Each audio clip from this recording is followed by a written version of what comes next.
घ्या चहा घ्या. आई चहा घ्या. नाही अरे नको. आई अहो चहा घ्या बरं वाटेल. नको खरं पाहिजे. अहो आई असं काय करता, थोडा चहा घ्या बरं वाटेल. आणि गुरुनाथ बरा आहे, डॉक्टरांनी सांगितलंय ना तसं. का काळजी करताय तुम्ही? चहा घ्या बरं. मी बोललोय डॉक्टरांसोबत. बोलला का? हो. आणि आता तुम्हीच आजारी पडला तर गुरुनाथकडे कोण बघणार? तुम्ही घ्या बरं चहा. मी देते.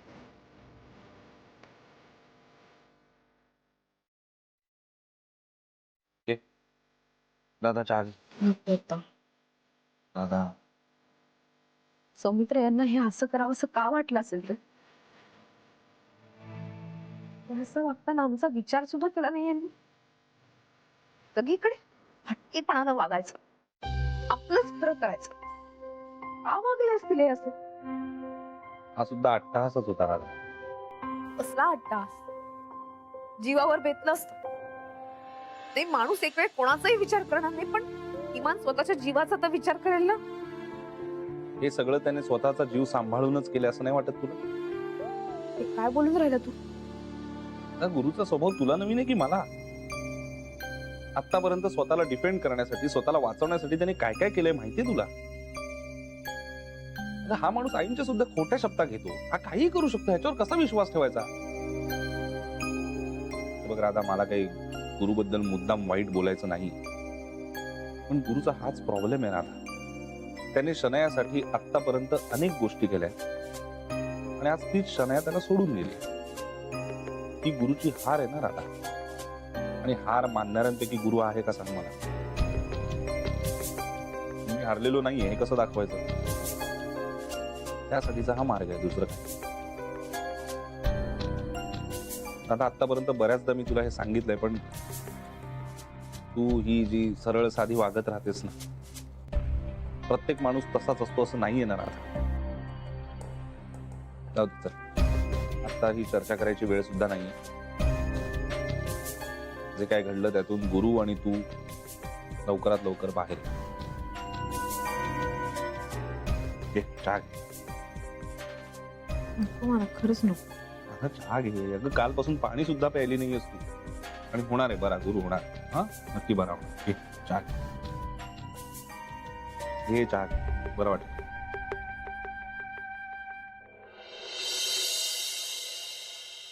केड्या केड्या केड्या घरी नाहीये शनी बेबी, काय पाहिजे?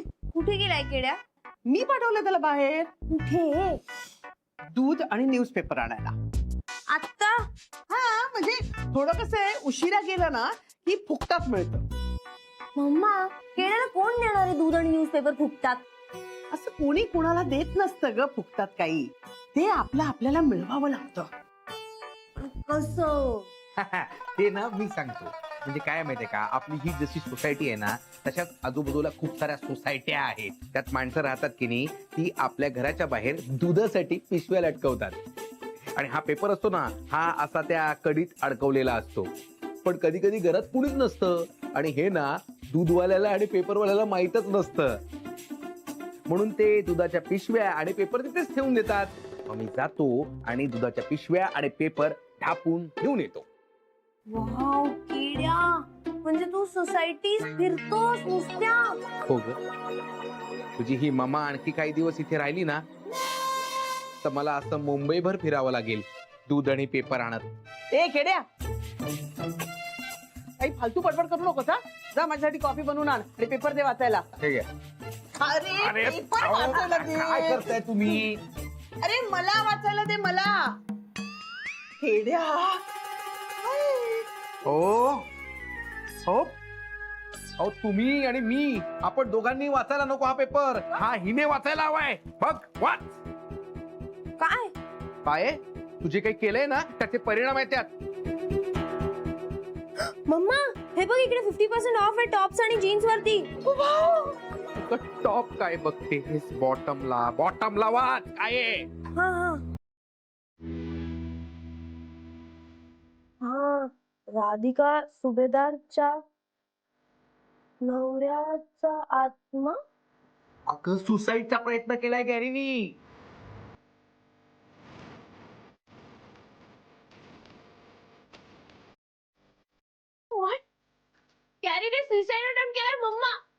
गॅरीला बघून येते. तू कुठे जायचं नाहीयेस. हो मी म्हणत होतो तुम्हाला तो स्टेज मध्ये पण तुम्ही माझं काहीच ऐकलं नाही. शेवटी त्यांनी हा मार्ग पत्करला. तू त्याला सोडून आलीस ना म्हणून तो जग सोडायला निघालाय. शटाप किड्या. कधीतरी तर सिरियस व्हा. सतत काय मजाक करत असता तुम्ही. अहो त्याने खरं प्रेम केलं याच्यावर. त्याच्या प्रेमाची कदर कर हा, नाहीतर देव सुद्धा माफ करणार नाही तुला. पापी.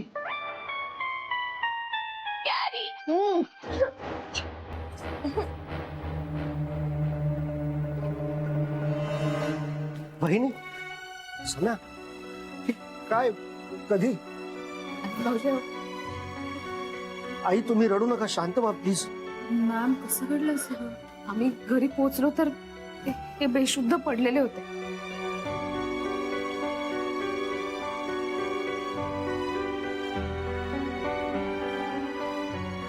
नाना नानी इतक्या सकाळी कशाला आलात? मी फोन केला असता तुम्हाला. पण तुम्ही सगळे इथे असताना आम्हाला घरामध्ये चैन पडणार आहे का?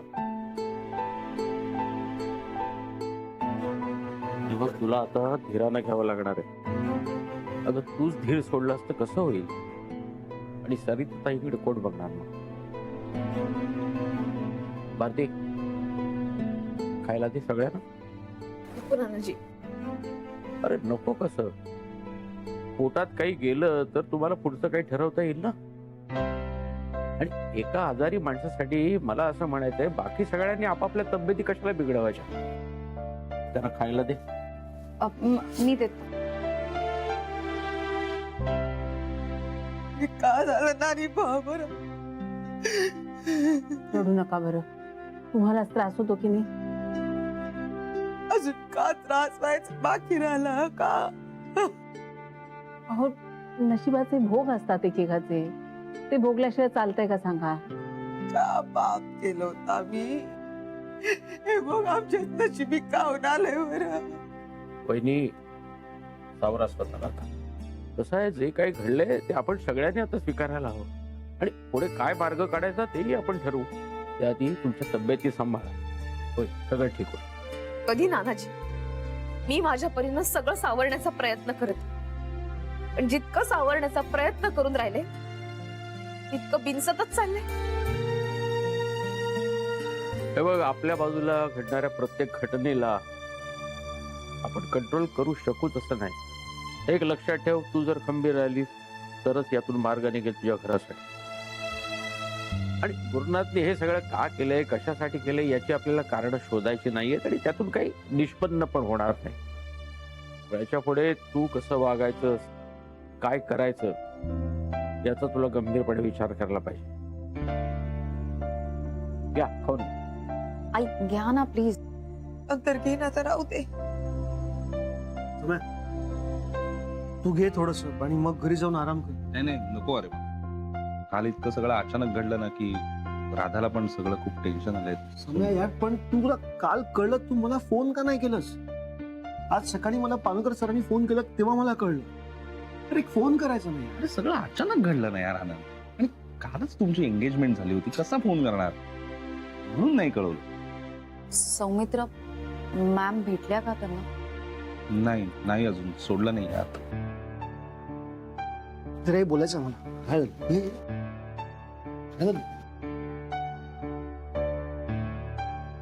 काय काय झालं यार? काय झालं? काय तू खूप टेन्शन मध्ये आहेस का? आनंद काही टेन्शन घेऊ नकोस. हे बघ डॉक्टर बेस्ट ट्रीटमेंट देत आहेत गुरुला. तो येईल शुद्धीवर लगेच. हा तसं नाही रे. आनंद मी तुला एक रिक्वेस्ट करू का प्लीज? प्लीज तू टेन्शन घेऊ नकोस. कारण तुला जर राधिकाने असं बघितलं ना तर ती डबल टेन्शन घे. हा तिचा स्वभाव माहिती आहे ना तुला. प्लीज. नाही मला त्याबद्दल बोलायचं नाही. गुरुने जे काही केलंय त्याच्यासाठी मला गिल्ट वाटतंय. आनंद काय झालं? ऍक्च्युली काल गुरुचा फोन आला होता. मी त्याला खूप सुनावलं. गुरुचा तुला फोन आला होता का? मी त्याला एंगेजमेंट मध्ये बोलावलं नाही.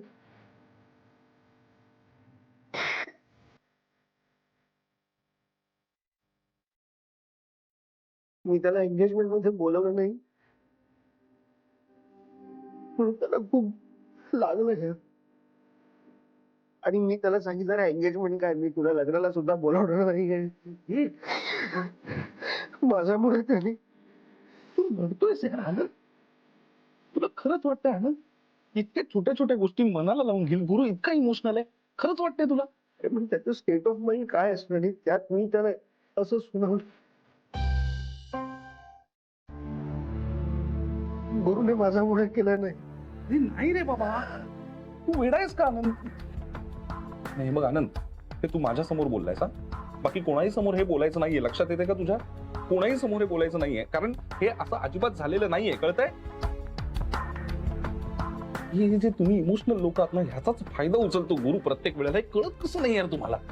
या असल्या छोट्या छोट्या इमोशनल गोष्टींचा प्रत्येक वेळेला फायदा घेतलाय गुरुने, आणि ह्या वेळेला सुद्धा तेच करतोय तो. म्हणजे मुद्दाम करतोय तो? अर्थात मुद्दाम करतोय. अरे वेळाच की काय, अरे त्याच्यासाठी पण हिंमत लागते. काय बोलतो? हिंमत नाही लागत, सुसाईड अटेम्प्ट करायला हिंमत नाही लागत, डोकं लागतं जे आहे गुरुकडे. काय काही बोलतोय? अरे लुझर आहे रे बाबा तू. काय लुजर? लुझर आहे. म्हणून तुझ्या लक्षात येत नाहीये का? कारण आता स्वतःला डिपेंड करायला एकही गोष्ट उरलेली नाहीये गुरुकडे, आणि म्हणून चाललंय हे सगळं. प्लीज यार, प्लीज तू टेन्शन घेऊ नकोस प्लीज. इथे ऑलरेडी खूप टेन्शन आहेत आनंद. काल पोलीस येऊन गेलेत, पोलीस चौकशी सुरू आहे, त्यात गुरु काय उत्तर देईल माहिती नाहीये. इतके टेन्शन असताना तू सुद्धा जर असाच उत्तर, राधिकाचं काय, तिच्यासाठी स्ट्रॉंग नको का राहिला आनंद तुला?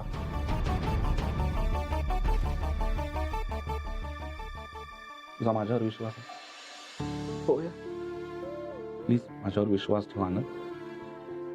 तुझ्यामुळे काही झालेलं नाहीये.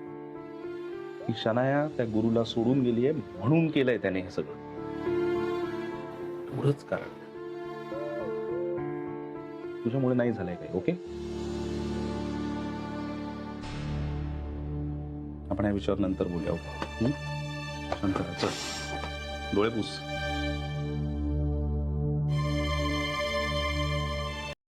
No no no.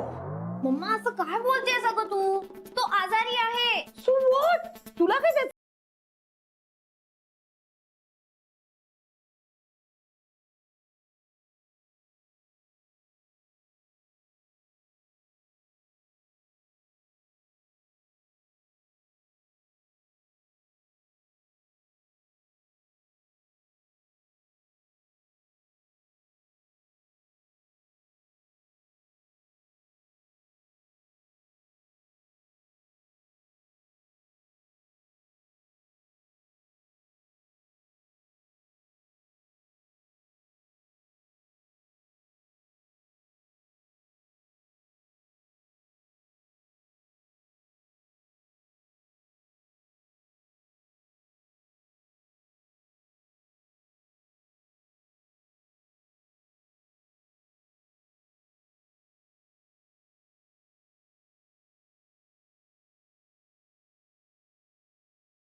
म्हणून सुसाईड अटेम्प्ट केला. मम्मा केडे सांगत होता ना आपल्याला. तो केडे आहे ना, येडे आहे. त्याच्याकडे लक्ष देऊ नकोस हा जास्त. मम्मा मी तुझं काही ऐकणार नाही. आता मी दरवेळेला तुझं ऐकते. Okay, this is not good. आपण इतके बॅड नाही होऊ शकत ग. हे बघ मम्मा, तो हॉस्पिटल मध्ये आहे, त्याला कसं वाटेल आपण नाही गेलो? त्याला जे काय वाटायचं ना ते वाटू दे. मी तुला जायला देणार नाही. No means no. जायचं नाही म्हणजे नाही. हो, मग एवढा सगळा ड्रामा कशाला करायला लावलास मला? त्याच्याकडे त्याच्याशी घेणं देणं नसताना राहायला लावलंस ते. गृहिणी बन म्हणून. ते काय नाही मम्मा, मी जाणार म्हणजे जाणार. Shanu baby, Shanu baby please, तुझ्या मम्माचं नाही काय? मम्मा उगा शेनू बेबी प्लीज करून मला इमोशनल ब्लॅकमेल करू नकोस. मी थांबणार नाहीये. ओके, मी चालेल. कशी जाते ना मी बघते आता. Mamma Shanu baby, Shanu baby, आता मला पण जावं लागेल. इडियट.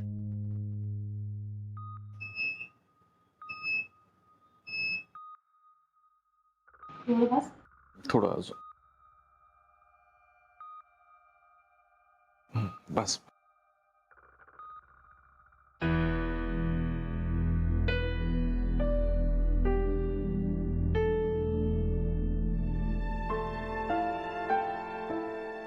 बरं आहे ना बा? हे का केलं गुरु?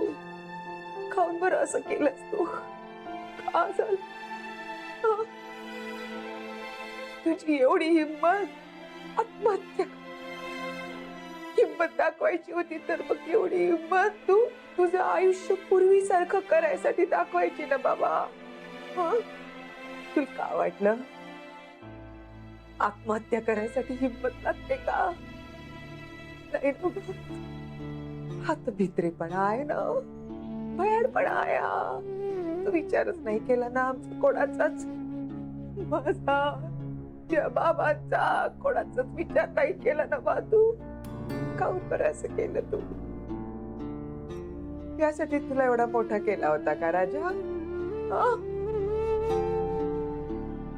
बरं तू तर गेला असता पण मागे हवा सगळ्यांना भोगावं लागला असता का नाही? राधिकाला, अथर्वला, मला सगळ्यांना किती त्रास झाला असता विचार केला का तू? मला तुझी आता दया यायला लागली बा. मला राग नाही येत आहे तुझा, खूप दया येते तुझी. चुकांवर चुका करत राहते तू. अजून किती चुका करणार बा? तुला कळते का मी का बोलत आहे ते? काऊन तू इतक्या चुका करत आहे? सावर ना बा स्वतःला, सावर स्वतःला. तुम्ही सावरा स्वतः, शांत व्हा बरं.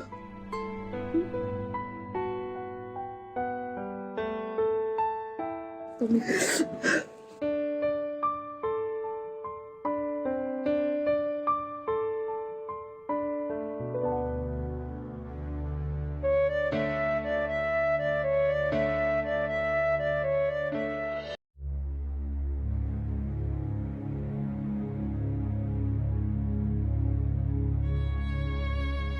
रेखा, मी चुकले,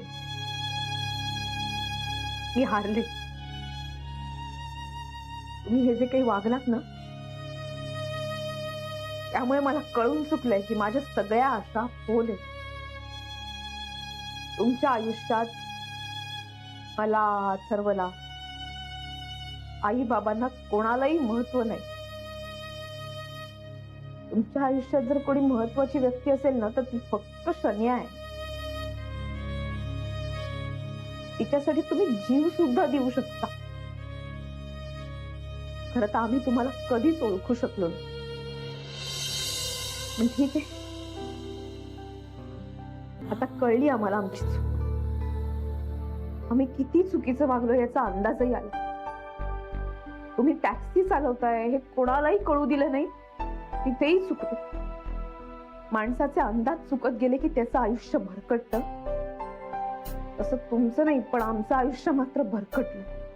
बस खोट्या आशा मनात ठेवल्या होत्या, खोटी स्वप्न आईंच्या मनात होती की तुम्ही स्वतःला बदला. मला खोटी आशा वाटत होती की तुम्हाला स्वतःहून घडलेल्या घटनांची जाणीव होईल, त्यातनं तुम्ही काहीतरी खुणगाट मनाशी बांधा. मी हे सगळं तुम्हाला तुमच्या चुकांची जाणीव होण्यासाठी करत होते, पण तुम्हीच मला जाणीव करून दिली की मी चुकीची होते. माफ कर, खरंच मला माफ कर. आयुष्यात तुम्ही मला जी शिकवण दिलीत ना, त्याबद्दल मी कायमची ऋणी राहील. कारण अनुभवापेक्षा कोणतीच गोष्ट मोठी नसते आणि जगात काय काय वाईट घडू शकतं याचा अनुभव तुम्ही मला दिला. इतके दिवस मला उगाच वाटायचं आई बाबांसाठी तुमचा जीव तुटेल, अथर्वसाठी मन हळवं होईल, मनात कुठेतरी प्रेम असेल. पण छे हो, तुम्हाला तर कोणाबद्दल काहीच नाही वाटून राहिलं. तुम्ही इतक्या अखंड बुडालेला आहात त्या शन्याच्या प्रेमात, तुम्हाला बाहेरच्या जगाची जाणीवच नाही. आज मला एक गोष्ट कळून चुकली आणि ती मी माझ्या मनाशी पक्की धरून ठेवली. तुमच्या आयुष्यात जर कुणाला स्थान असेल तर ते फक्त शन्याला.